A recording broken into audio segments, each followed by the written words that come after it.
Spirituality is a treasure that science can't measure. It's so potent, it's so beautiful, and we should always remember that. And we should always feel thankful and feel gratitude for what we have. There's two things that disturb the mind, and that's the past and the future. So the past deals with lamentation. We look at the past and we think about the things that didn't happen or went wrong, and so we lament. And so the way to clean up that type of lamentation is through gratitude, is by having more gratitude into your life and seeing everything as being such a perfect time, perfect place, puzzle that has brought you to this level. And I can see in my life that those moments when I thought they were the biggest challenges in my life, biggest roadblocks, it is that has carried me this far.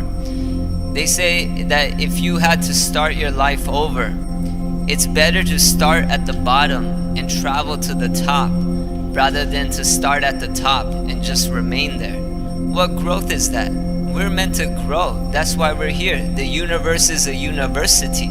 We're meant to learn. We're really meant to try to become stronger and better in our lives. And I can just share maybe a moment of growth that I went through in my life.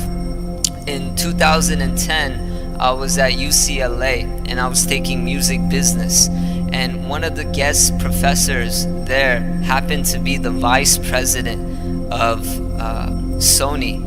And it's such a high position, and he was in charge of creative affairs, which is the exact office which I needed to contact in order to establish myself as a music producer. So I found out that this vice president wrote a book about how to raise children. So immediately I went out and I bought that book, and I studied that book, and I learned everything about that book. And then I emailed him, and we started to build a rapport, build a friendship. And then I finally asked the question that I'm a music producer, I make hip hop and Indian beats, and I wanted to perhaps meet you and present my music to you. And he agreed. So I got really excited. I actually went out and bought a suit that day. I was very thrilled. And just a side note of something to know about this and something to know about life. Things will never go according to our plan at the time. But if we look back at it, we will understand that this was the greatest thing that ever happened to me. So fast forward back to this moment. The meeting was set on Tuesday, and I got ready. I was actually very nervous. I was just a young kid, and I got this huge golden moment. I was very inexperienced as well, but I had some confidence in my beats. I felt that I have something that's different than what's out there. And so I got dressed, I got ready, I told my parents. My parents were of course very stressed out because I'm choosing this music career rather than becoming a doctor or engineer or your normal Indian profession. I was going out on a limb, and I was thinking, let me become a music producer. And so they were very worried, and when I told them about this meeting, they were actually very excited. So it was there was a lot of pressure. First of all, I shouldn't have even built that much pressure, because that much pressure will just press you down. But anyways, I got dressed, got ready, and drove here to LA. Believe it or not, the office is actually just down the street. I realized that like a few months ago. And at the time, being a young kid, I felt like I was driving for hours. But halfway there, I get a phone call from the Sony office, and they say, hey, something came up, we have to cancel the meeting. And I'm like, oh my god, you have to cancel the meeting? And I was just trying to explain to them, I'm like, look, I've been driving for the last 40 hours, you need to like allow me to have this meeting. I wasn't driving for 40 hours. I was just trying to be dramatic. And they're like, no, we're sorry, he had to go somewhere. And so I was begging for another shot. And so they said, yeah, don't worry, we have your meeting on Thursday now. I was like, okay, that's all right. But it totally set me off track, and that excitement wasn't there so much. And I was actually feeling a little bit not resentful, but like, okay, I guess I gotta do this all over again. I gotta get ready, excited again, and put on my suit again and get the music again. So Thursday rolls around, and just to show you that Krishna is really in control of our lives in situations like this, I meet the vice president. We sit down, and at the time I had an iPod, not even an iPhone, an iPod, and it had all my music on there. And so he was like, okay, let's hear your music. So I actually go to press play, and it's not playing. And I'm thinking, what's going on right now? This has never happened before. And so he's looking at me, and he can now see through my inexperience. And I press another button, and it plays a completely wrong song. And I'm like, what's going on? He's like, what's going on? And I'm like, I'm trying to work this thing, like, hold on. And press another button, and something else plays, and finally my beat plays, but it's not even the beat I wanted to play. And I couldn't believe my iPod was doing this. And then he was like, look, kid, we gotta talk.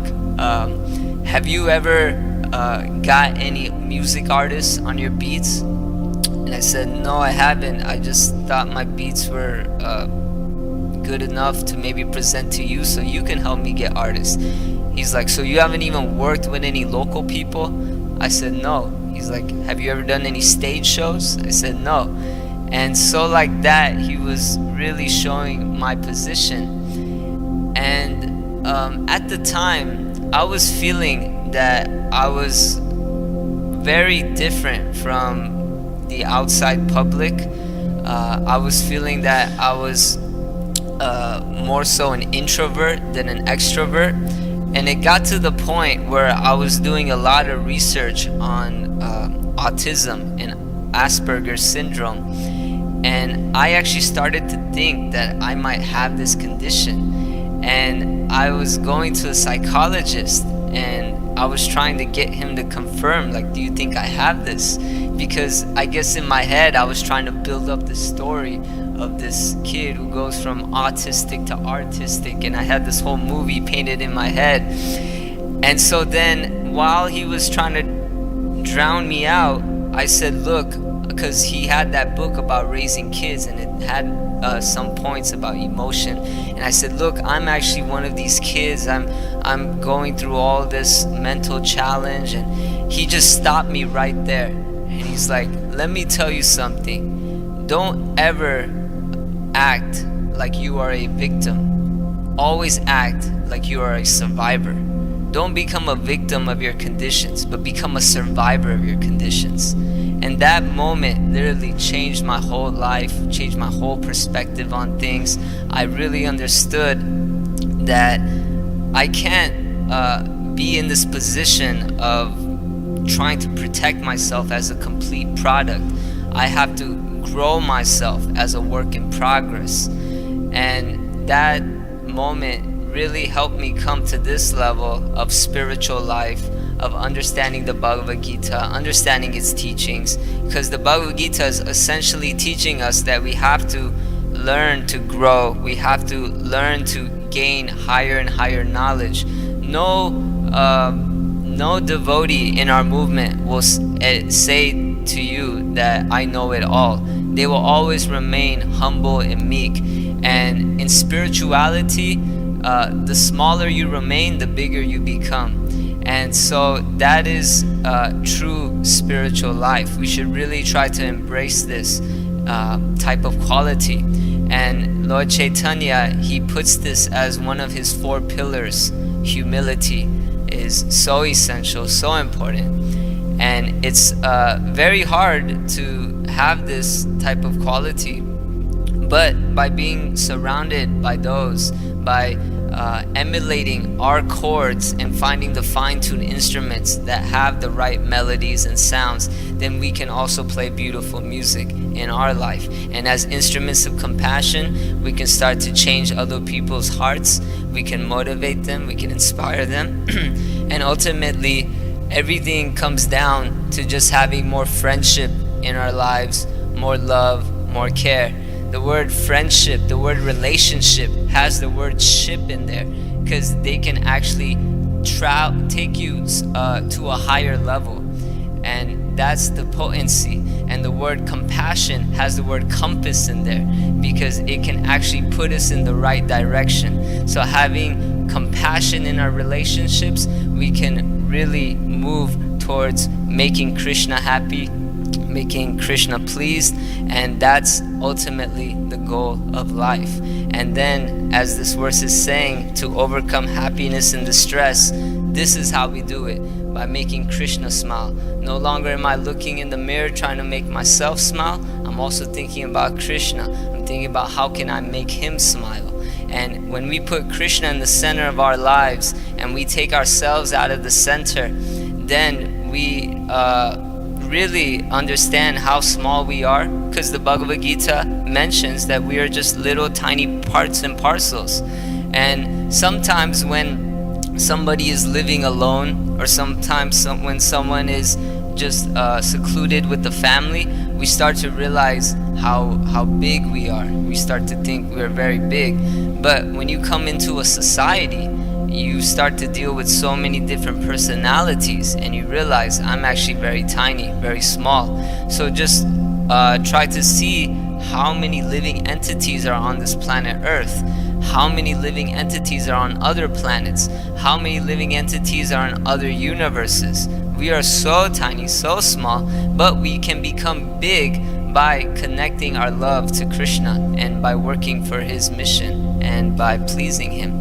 And if we can live our life in that way, it's a truly glorious life, and you will see true sunshine.